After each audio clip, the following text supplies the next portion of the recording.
नमस्कार दोस्तों, good morning, Ram Ram दोस्तों। कैसे हैं आप लोग? आप सभी लोगों का बहुत बहुत स्वागत है आपके अपने YouTube channel easy maths with Nehra sir में। और मैं हूं आपका होस्ट और आपका दोस्त अभिषेक वर्मा। और अभी हम आपके साथ डेली 2 क्लासेस शेयर कर रहे हैं मैथ्स की। में एक में हम एवरेज को ख़त्म कर चुके हैं अभी तक, और दूसरी वीडियो में हम प्रीवियस ईयर्स के क्वेश्चन सॉल्व कर रहे हैं अभी तक के एग्जाम्स में एसएससी बैंकिंग में पूछे जाने वाले। तो एवरेज का हमारे जो क्वेश्चंस आते हैं एसएससी बैंकिंग में डायरेक्ट वो खत्म हो चुके हैं, और हम एवरेज का डीआई पढ़ रहे हैं। क्योंकि बैंकिंग के सेक्शन में हम एसएससी बैंक साथ लेकर चल रहे हैं, तो एवरेज से डीआई के क्वेश्चन ज़्यादा आते हैं। बैंकिंग में डीआई का वेटेज अच्छा होता है। तो प्रीवियस ईयर्स क्वेश्चन में भी हम simplification, wrong number series, missing number series के साथ डीआई भी पढ़ रहे हैं, और यहाँ भी एवरेज का हम डीआई डिस्कस कर रहे हैं। तो बैंकिंग में क्या होता है, आपके डीआई बड़ा आएगा, और आप एक डीआई को अगर सॉल्व कर लेते हैं तो लगभग 5 से 6 सवाल आपके हो जाएंगे। लेकिन उसके लिए हमें क्या करना है, फटाफट से डेटा को एनालाइज करके और वो डीआई सॉल्व करना है। तो मैं आपको एवरेज के डीआई के क्वेश्चन कराऊंगा। लगभग हम तीन सेट डीआई के डिस्कस करेंगे, जिसमें और भी सवाल आएंगे, पर मोस्टली क्वेश्चन एवरेज के होंगे। तो उसमें लगभग आपके डीआई 5 सवालों का आता है एवरेज में, आपका बैंकिंग में। लेकिन हम यहाँ लगभग 7-8 सवाल डिस्कस करेंगे, ताकि आप उस एक आध डीआई से ही समझ जाओ, 3 डीआई से पूरा समझ जाओ कि कैसे कैसे आपके क्वेश्चन आते हैं और उनके लिए अप्रोच क्या होती है। तो जो आपके बैंकिंग में डीआई आता है, एसएससी में बहुत इजी लेवल पे डीआई आता है, लेकिन बैंकिंग में क्या होता है, आपको एक बार डीआई से समझ के अपना डेटा पूरा उठा लेना है। और उसके बाद हम जो जो पूछे, एक बार आपने डेटा कलेक्ट कर लिया तो जो जो पूछे उसकी कैलकुलेशन करो और आपका आंसर आ जाएगा। तो ये आपका डीआई है। इसका पहले हम इसकी डायरेक्शन पढ़ लेते हैं कि ये इसकी डायरेक्शन में हमें क्या दे रहा है, और फिर उसके अनुसार हम ये चीज़ें, इसका डेटा उठा लेंगे।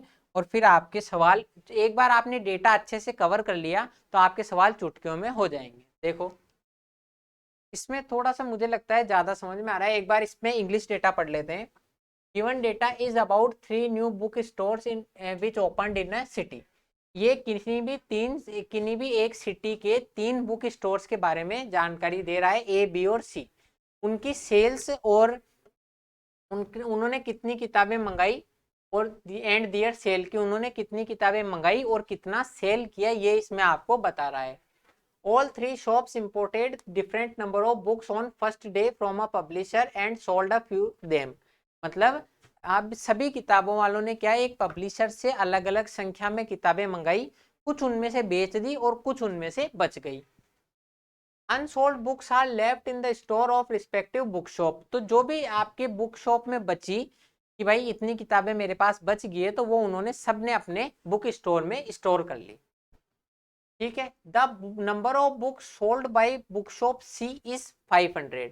एक बार मैं इंग्लिश में आपको पढ़ के बता रहा हूँ पूरा, फिर उसके बाद में हम डेटा बनाएंगे एक साथ, और फिर उसके बाद में क्वेश्चन करेंगे कि बुक शॉप सी से, जैसे मान लो हम यहाँ पे देखें तो हम क्या करेंगे कि इम्पोर्टेड, सेल और ड्यू। ड्यू का मतलब जो आपके पास बच गई, तो हम ए, बी और सी का डेटा ऐसे बना लेंगे।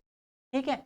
तो मैं आपको यहाँ पीछे एक बार इंग्लिश में पढ़ के बता के, फिर जब हम हिंदी में इसका अनुवाद करेंगे तो फिर मैं इसका आपको डेटा भी लिखवा दूंगा कि बुक शॉप सी में जो बची हुई किताबों की संख्या है वो 500 है। Book shop left in the store at the end of day in book shop A is 35% of the books imported. कि बुक शॉप सी में तो बची हुई है वो 500 है, और बुक शॉप ए में 35% किताबें बच गई जितनी उसने टोटल मंगाई थी उनकी। Books left in the store at the end of the day in bookshop B is 64% of the total books imported। और बुकशॉप बी में जितनी उसने टोटल मंगाई थी उसकी 64% किताबें बच गई। The books imported by bookshop C is 1700। Bookshop सी ने जितनी भी किताबें मंगाई थी टोटल वो 1700 है, which is 920 more than the books imported by bookshop A. और 920 किताबें अधिक है जितनी बुकशॉप बी ने मंगाई थी, ए ने, sorry. Books left in the store at the end of day in bookshop B, कि अंत के दिन के अंत में बुकशॉप बी में बची किताबें is 943 more than books left in the store at the end of day in bookshop A. मतलब बुक शॉप बी में जो किताबें बची वो 943 अधिक थी बुक शॉप ए से। तो अब इस डेटा को कलेक्ट करके हम क्या सारणी बनाएंगे वो चीज हम देखते हैं। अब एक बार हिंदी में भी पढ़ लो। ये थोड़ा सा मैंने इसलिए रखा है कि ये आपको जूम किया हुआ है तो आपको सारा डेटा समझ में आ जाए। इंग्लिश और हिंदी में दोनों में डेटा एक ही। दिया गया डेटा 3 नए बुक स्टोर्स के बारे में है जो एक शहर में खोले गए हैं, ए, बी और सी। एक शहर है उसमें 3 नए बुक शॉप एक ही दिन में खोले गए हैं, उनके बारे में डेटा है और एक दिन पर उनकी बिक्री के बारे में भी है। तीनों दुकानों ने एक प्रकाशक से अलग अलग संख्या में किताबें आयात की और कुछ को बेच दिया। अनसोल्ड बुक्स को संबंधित बुक शॉप में स्टोर में छोड़ दिया। मतलब उन्होंने कुछ किताबें मंगाई, उसमें से कुछ बिक गई और बची हुई इनको स्टोर में बच गई। अब देखो, बुक शॉप सी द्वारा बेचे जाने वाली पुस्तकों की संख्या 500 है। अब हम यहाँ पे इस पेज पे मैं आपके बना लेता हूँ डेटा कि ये आपकी होगी imported total number of book. ये बची आपकी सेल और सेल के बाद में जो आपकी रिमेनिंग बची वो आपकी ये होगी। ठीक है, अब हम देखेंगे ए, बी और सी में। ठीक है, अब देखो बुक शॉप सी द्वारा बेचे जाने वाली पुस्तकों की संख्या 500 है। सिर्फ डेटा बनाने में टाइम लगेगा, फिर सवाल चुटकियों में हो जाएंगे कि बेचे जाने वाली पुस्तकों की संख्या बुक शॉप सी द्वारा 500 है। ये हमने 500। आगे देखो, बुक शॉप ए के दिन के अंत में बची पुस्तकें आयातित का 35% थी। मतलब यहाँ 35% तो बच गई, या जो परसेंटेज में डेटा है उसको मैं इस मार्कर से लिख देता हूं ताकि आपके थोड़ा सा इजी रहे। 35% तो बच गई, 65% इसने सेल कर दी होगी, इसका मतलब और टोटल मंगाई 100%। ये आपके डेटा हो गया। अब आगे देखो, बुक शॉप बी, ये आपका 35% हो गया। बुक शॉप बी में छोड़ी गई पुस्तकों की संख्या कुल 64% है जो मंगाई गई थी। तो बुक शॉप बी में बची है 64%, मंगाई टोटल थी 100%। तो आपने बेच कितनी दी साहब? कि बेच दी मैंने 36%। ये आपका इसका डेटा हो गया। आगे बढ़ो, बुक शॉप सी द्वारा आयातित पुस्तकें 1700 है। तो सी ने टोटल मंगाई है 1700। सी ने टोटल मंगाई है 1700। अब देखो 1700 में से 500 तो बेचती, तो बची कितनी इसके पास? 1200। ठीक है, अब आगे, जो कि बुक शॉप ए द्वारा आयातित पुस्तकों की तुलना में 920 अधिक है। मतलब ए से 920 अधिक है सी की किताबें। सी ने कितनी मंगाई? टोटल 1700। ए ने कितनी मंगाई? ए बराबर हो गया 1000 माइनस 920। अब 1000 में से 920 कैसे, सॉरी 1700, 1700 माइनस 920। अब 1700 में से 920 कैसे घटाओगे? 900 घटाओगे तो बचेगा 800 और 20 और घटा दो तो 780।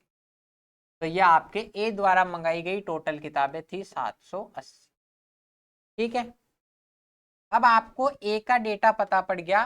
तो 780 टोटल इसने मंगाई थी, तो सेल कितनी करी? 65%। अब 65% की फ्रैक्शन आपको याद होनी चाहिए 13/20 होती। क्यों? 5% की होती है 1/20, तो 65% की हो जाएगी 13 गुना 13/20। 0 से 0 कट जाएगा, 2 से कटेगा 39 टाइम, 2 से कटेगा 39 टाइम्स, तो 39 इंटू 13। अब यहाँ पे आप कैलकुलेशन करोगे 39 इंटू 13, उससे बढ़िया इसको 13 इंटू 3 लिख सकते हो। 39 को 13 इंटू 3, तो 13 इंटू 13 यानी कि 13 का स्क्वायर 169 इंटू 3, 9 तिया 27 और 16 तिया 48 और 2 50। तो ये 507 आ गया आपका डायरेक्ट। तो आप इसमें डायरेक्ट इतनी कैलकुलेशन को शॉर्ट में कर सकते हो। आपको खुद को समझना पड़ेगा कि मैं किस अनुपात में इनको तोड़ूं कैलकुलेशन को कि मेरी कैलकुलेशन इजी हो जाए। ठीक है, अब ये 720 मंगाई थी, 507 तो सेल कर दी, तो बची हुई दोबारा कैलकुलेशन करके 35% निकालने से अच्छा है 780 में से 507 तो बेच दी, तो 73 और 273 आपकी बच गई। 780 में से 507 घटा दो, 80 में से 7 गए 73 और 7 में से 5 गए 273। तो आपके सामने ए और बी का पूरा डेटा आ गया। फिर लास्ट में देखो, बुक शॉप बी में दिन के अंत में छोड़ी गई पुस्तकों की संख्या ए में दिन के अंत में छोड़ी गई पुस्तकों की संख्या की तुलना में 943 अधिक है।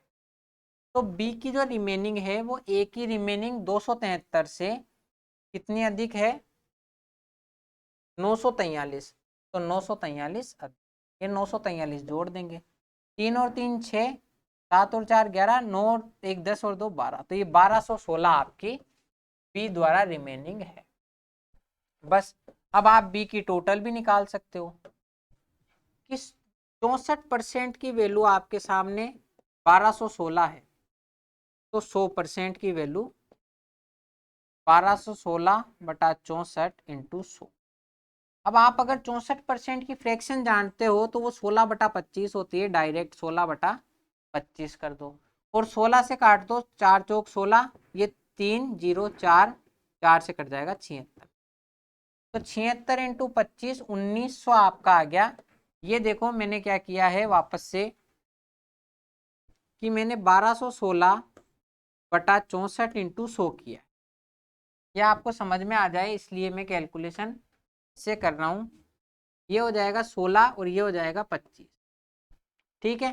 16 को काटोगे 4 बार, इसको काटोगे 4 तिया 12, 0 और 4, 4 से काट दो 76, 76 इंटू 25 यानी कि 7600 बटा 4, तो 7600 बटा 4 होगा 1900, क्योंकि 19 चौक 76 होता है ना। तो आपको खुद को कैलकुलेशन को शॉर्ट बनाना आना चाहिए, तो ये डेटा हो गया आपका 19।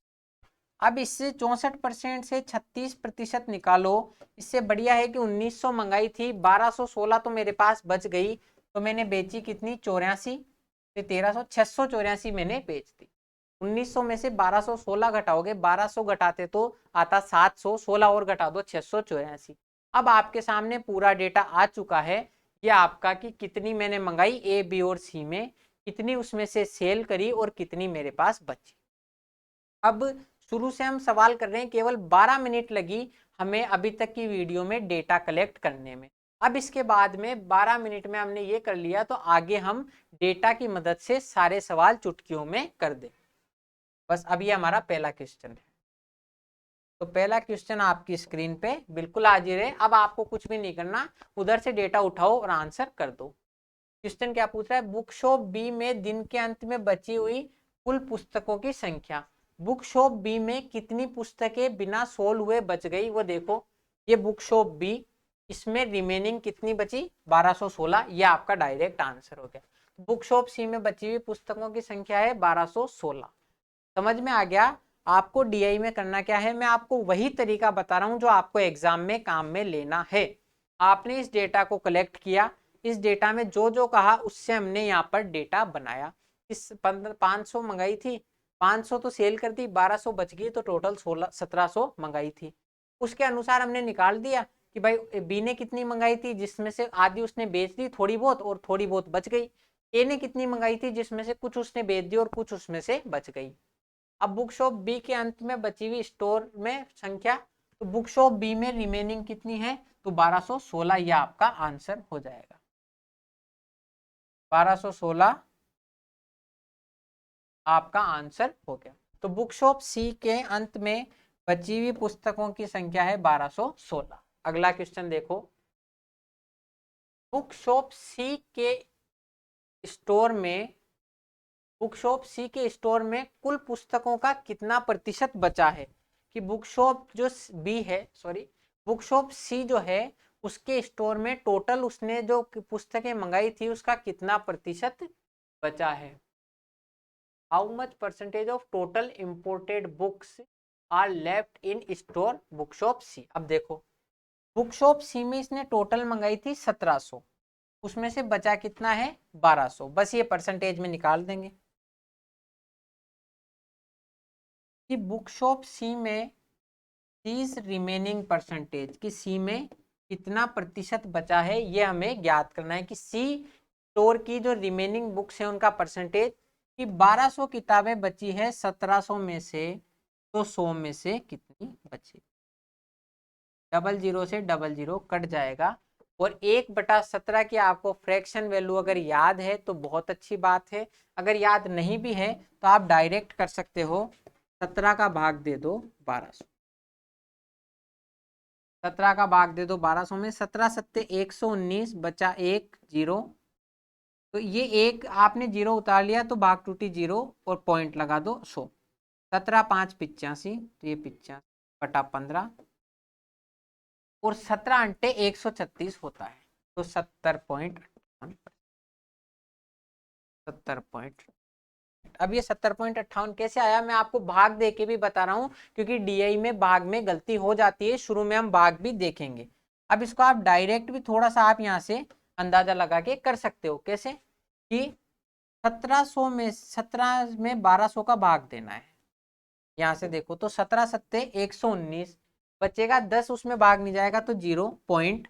अब आप यहाँ से थोड़ा सा लगा सकते हो कि 100 है तो 17 5 85, बस 17.5। अब ये 8 मैंने इसलिए लगा दिया क्योंकि 17.58 ऑप्शन में था, तो 17.5 बिल्कुल। और आप आगे भी कैलकुलेट करके देखना चाहो तो कर सकते हो कि सी में बची है 1200 किताबें टोटल 1700 में से, तो परसेंटेज क्या हो जाएगा 1200 बटा 1700 इंटू 100, तो 12 बटा 17 इंटू 100, तो ये हो जाएगा 70.58%।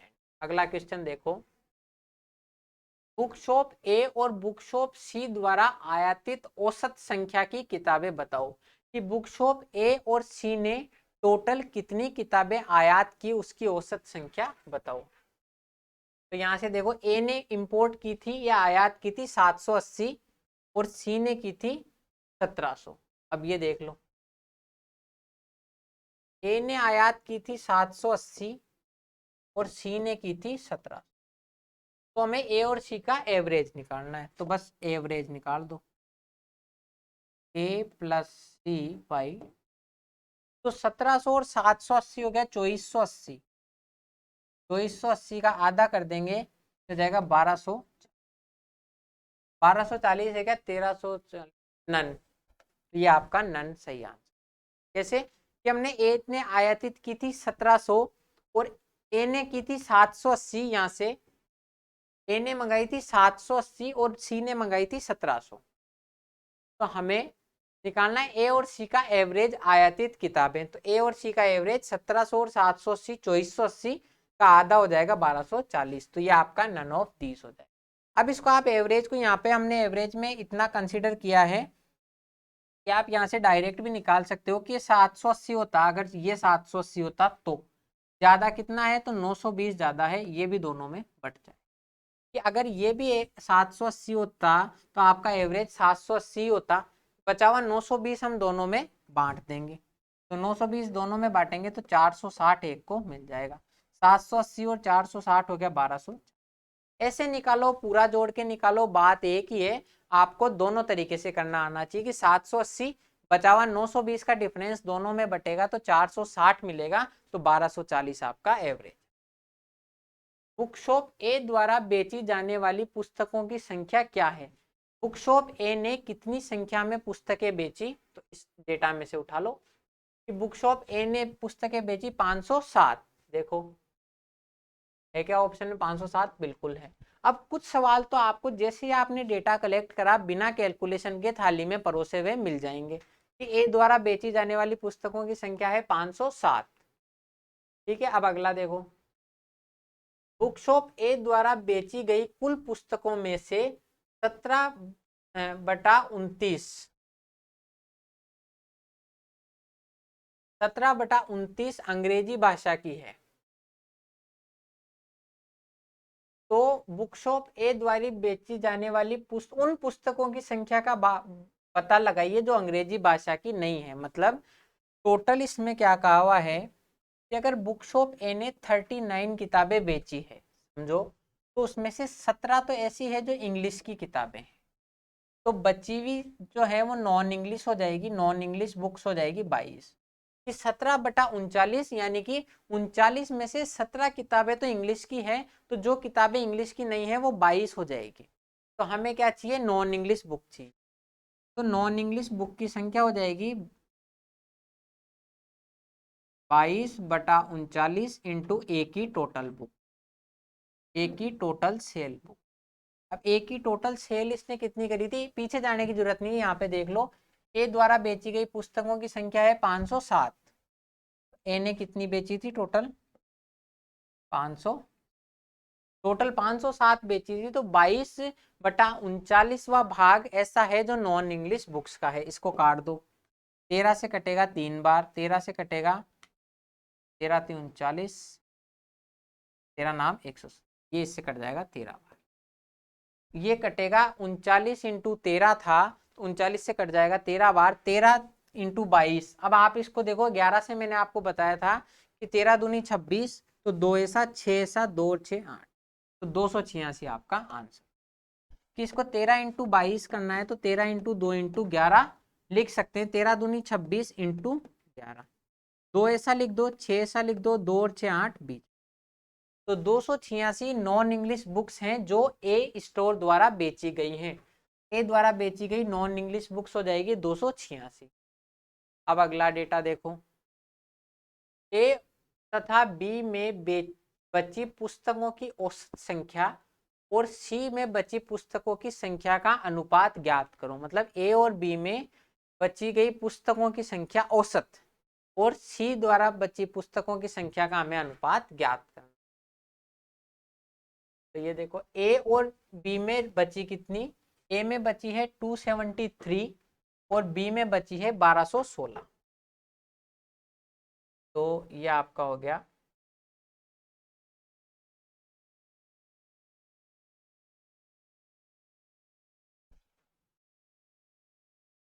ए में आपके सामने बची है 273 और बी में बची है आपके 1200 और सी में कितनी बची है ये भी देख लो एक बार। सी में बची है 1200, सी में बची है 1200। अब हमें क्या है, ए और बी में तो बचा हुआ एवरेज, ए और बी का तो एवरेज बची हुई पुस्तकों की संख्या रेशो सी, ये हमें ज्ञात करना है कि ए और बी में बची हुई पुस्तकों की संख्या का एवरेज और सी में बची हुई पुस्तकों की संख्या का अनुपात क्या होगा।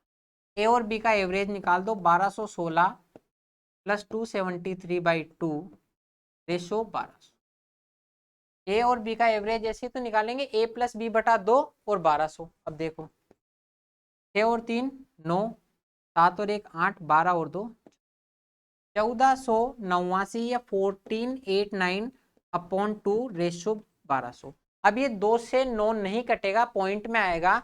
तो आपको क्या रेशो ज्ञात करना है ना, तो पॉइंट में आप रेशो ज्ञात करो, इससे बढ़िया है आप इसको कर दो 1489/9 और ये 2 को इससे गुणा कर दो। तो क्योंकि पॉइंट में भी आप रेशो ज्ञात कर लोगे, फिर पॉइंट हटाने के लिए 10 से गुणा करोगे, इससे अच्छा ये 1489 1489 जो है आपका इंटीजर है, तो आप इस 2 को इधर 2400 से गुणा कर दो, तो 1200 से तो 2400।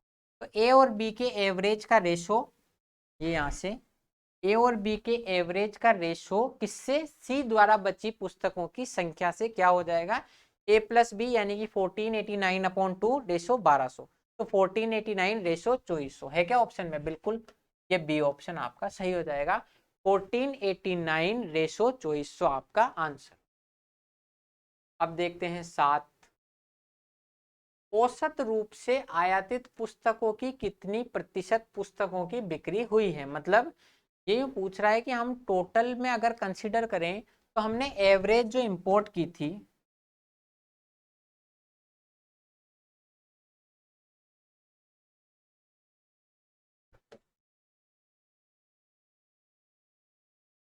ये पूछ रहा है अगर हम टोटल का एवरेज कंसीडर करें तो एवरेज जो हमने बुक्स इंपोर्ट की थी, एवरेज इंपोर्टेड बुक्स हैं, उनका कितना परसेंट बुक एवरेज में सेल हो गई। तो ये हमें ज्ञात करना है कि टोटल हमने जितनी मंगाई थी उस एवरेज में से कितनी परसेंट सेल हो गई। तो ये भी हम निकाल देंगे।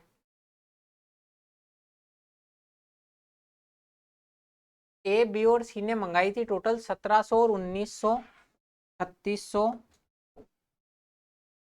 प्लस 780, मतलब 4380 टोटल इन्होंने मंगाई थी, है ना, ए बी और सी ने। और सेल कितनी हो गई 507 और ये 1191 और 500, तो 1691 टोटल सेल हो गई।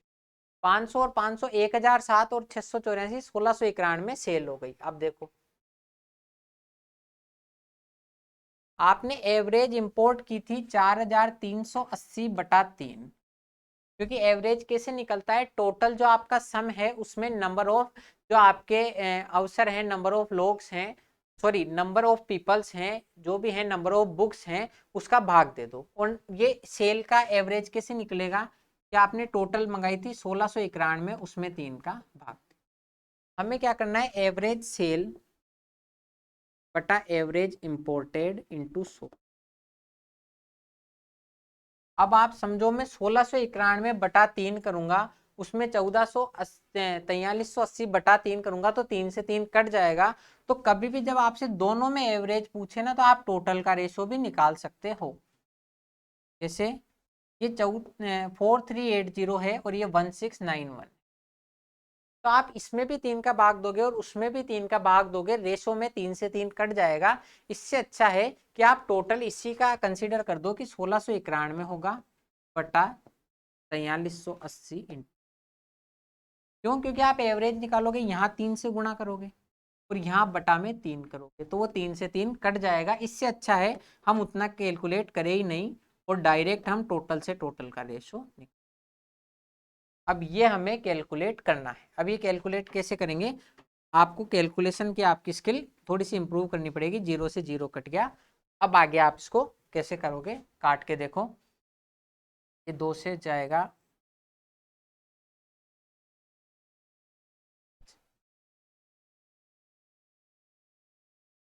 अब इसके बाद में इसको कैलकुलेट करना है।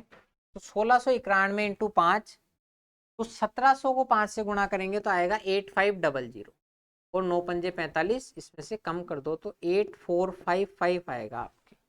जब आप इस संख्या को 5 से गुणा करोगे, उसमें 219 का भाग दें। बस अब आपको ये इतना सा भाग दे के देखना है, तो भाग भी दे लेते हैं। 219 से 4 बार तो जाएगा नहीं, तो 3 बार जाएगा, क्योंकि 4 बार गुणा करोगे तो 2 चौक 8 और 19 चौक 76, 876 हो जाएगा, उससे कम है तो 3 बार गुणा कर दो। 19 30 57 और ये 6,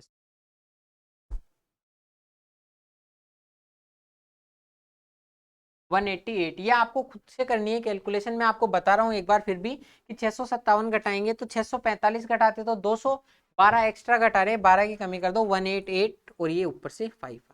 अब देखो ये है तो लगभग इसका 8 9 गुना है ये, लेकिन 219 इंटू 9 करेंगे तो 19 अंटे जो होगा 200 इंटू 9 तो 1800 हो जाएगा, पर 19 इंटू जब 9 करेंगे तो वो बहुत ज्यादा चला जाएगा 1885 से, तो 8 कंसीडर करेंगे। 19 अंटे 152, 1752, तो बचा 3, ये हो जाएगा 3 और ये 133। अब आप पॉइंट लगाओ तो ये लगभग लगभग 6 गुना या 5 गुना के आसपास होगा, क्योंकि 219 इंटू 6 करेंगे तो वो 1300 समथिंग आएगा, 38.6 और ये 38.6 आपका आंसर। तो ये मैंने आपको यहाँ पर भाग दे के भी बता दिया है, लेकिन आपको ये कैलकुलेशन खुद से करनी पड़ेगी कि ये 38.6%, तो ये आपका 38.6। मतलब हमने इस क्वेश्चन में क्या किया कि हमें टोटल नंबर ऑफ बुक्स जो एवरेज इंपोर्ट की थी और उसमें से एवरेज कितनी सेल हो गई, तो दोनों में जब एवरेज है तो हम टोटल से टोटल का रेशो भी निकाल सकते हैं। तो टोटल जो सेल हुई वो थी 1691 और जो टोटल इंपोर्ट की थी वो थी 4380। तो 1691 सेल हो गई 4380 में से, 4380 में से, तो 100 में से कितनी होगी, इसको कैलकुलेट कर लिया। 219 और ये 5, इसका मैंने भाग देके बता दिया आपको कि 38.6% आपका एवरेज बुक्स जो है वो सेल हो गई। लास्ट क्वेश्चन आज का, फिर ये अगला है, ये हम अगली में डिस्कस करेंगे। ये है बी और सी द्वारा औसत रूप से बेची गई संख्या। बी और सी का एवरेज सेल का और सी द्वारा बेची गई संख्या और सी का सेल का, इनका हमें अंतर ज्ञात करना है। तो ये डेटा यहाँ से ले लेंगे। बी और सी ने कितनी सेल करी, 684 और 500, और सी ने कितनी सेल करी 500। बस यही हमें कि बी और सी द्वारा